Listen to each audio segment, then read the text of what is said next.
We've been always very much focused on creating. And with that creating, I think we really want to build a community in which everybody can create. Light has been sort of a supporter of music and not an art on itself.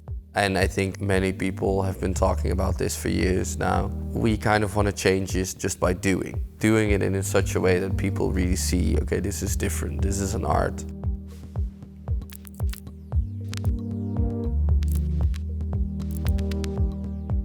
My name is Timo Lejeune, born in Maastricht in the south of the Netherlands, and now live in Amsterdam, where we run our studio. I run it together with Julius Oosting. I met Julius when I was studying at the university in Eindhoven. I was doing industrial design, he was doing architecture, built environment. And this is really where Julius and me meet. We're both like very much into creating physical things and integrating technology into them.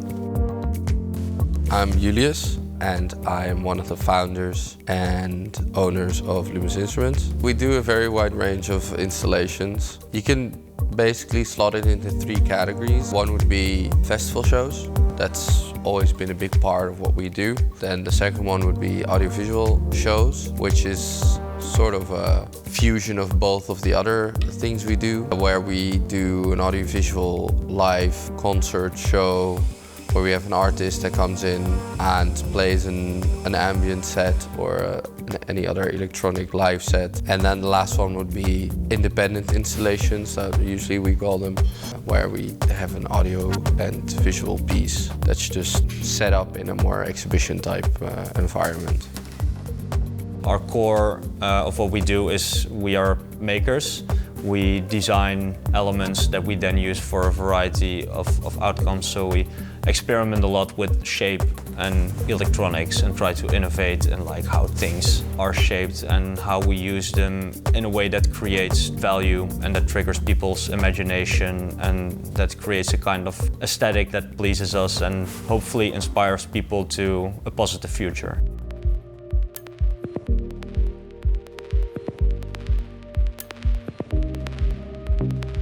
We decided to move to Amsterdam, and back at the time it was during COVID, so we had like 0 money and no place here to run the studio. Of course there was nothing going on in lo-fi because it was COVID.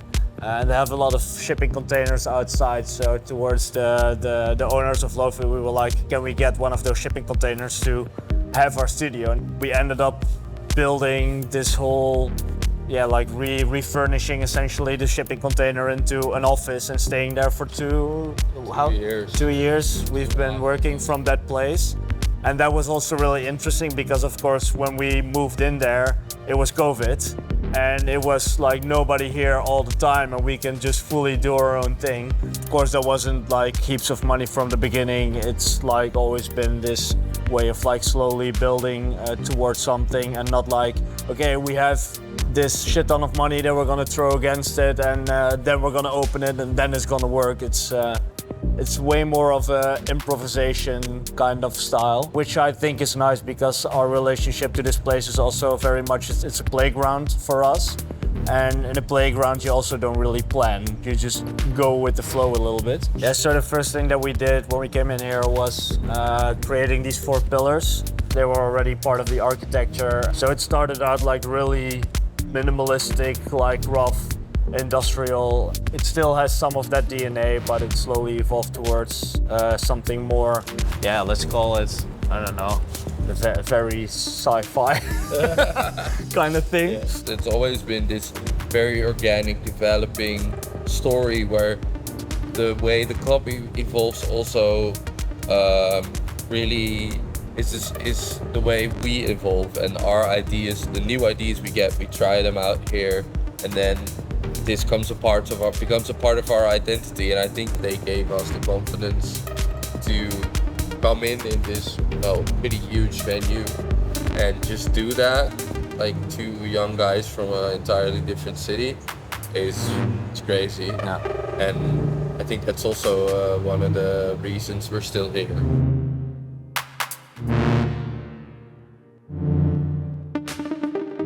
The way we think and the way we design both spatially but also in how we make our programming. It's a lot based on a lot of repetition and a lot of, Timo always calls this resolution, but not in the sense of a screen where you have more and more and more and more pixels, more dense. We always use a lot of fixtures or a lot of LED bars with a lot of pixels on them, but always in repetition, which allows us to create systems. It allows us to create a visual style that's very machine-like, it's very futuristic, but it also is very personal and it's very enveloping.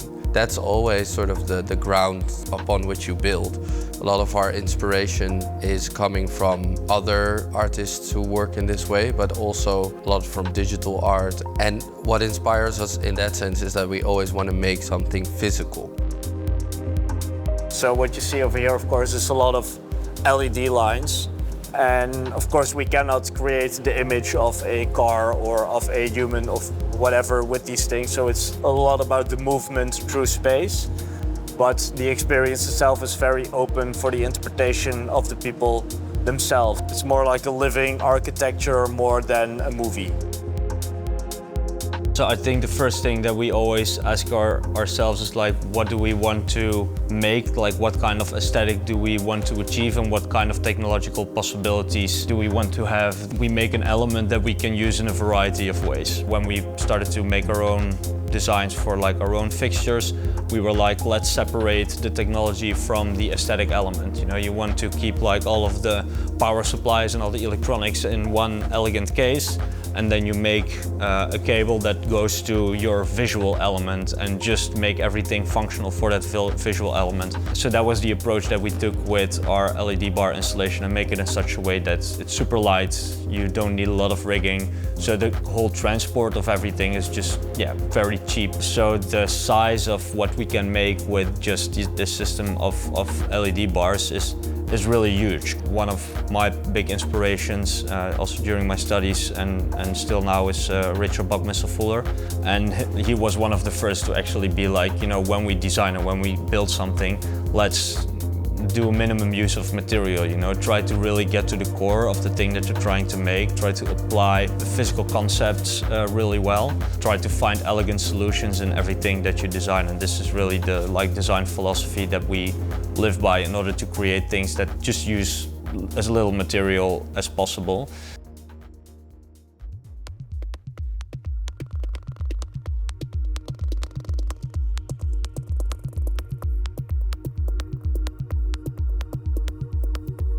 Draaimolen Festival, yeah, one of our favorites every year. Last year was our first one together, but I've been going there for a longer time already just as a visitor. What I think makes Draaimolen one of the most unique festivals in the Netherlands is that they have a vision and they always want to make stuff that's unique, but it also tells a story. Their stages are not just a thing, a design, flashing lights. They want it to be something, to have an identity, because they really work strongly with a lot of people on the music side, because they have artist curators for almost all their stages. All of them are very personally involved in the festival, and with their very unique lineups, they also should have unique and fitting stage designs. Draaimolen is probably one of the longest relations that I have with any other festival here in the Netherlands. Our first real collaboration was for their, I think it's like the 5th anniversary or something. It was an event in the kind of old church building in Tilburg. It was really cool collaboration.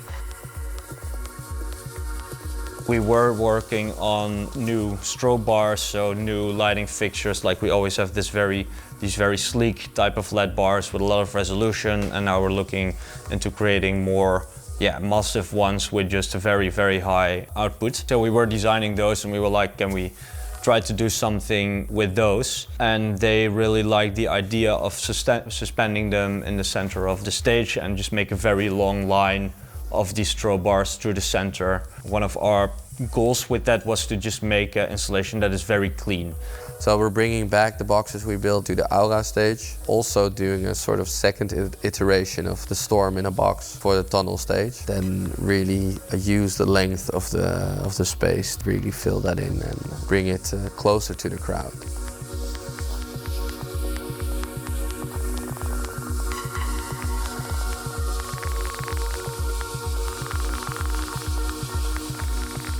always a challenge there is the rigging, because it's a very long installation. The whole tunnel I think is 80 meters, but like the alignment of everything, it's a real challenge to get everything straight. So we stick to that rigging and eventually came with the idea like, okay, if we can just suspend one truss over the complete length of the dance floor, and then we just try to make that one truss really, really clean, then we have like the same kind of effect, and we just focus on making that really elegant and clean.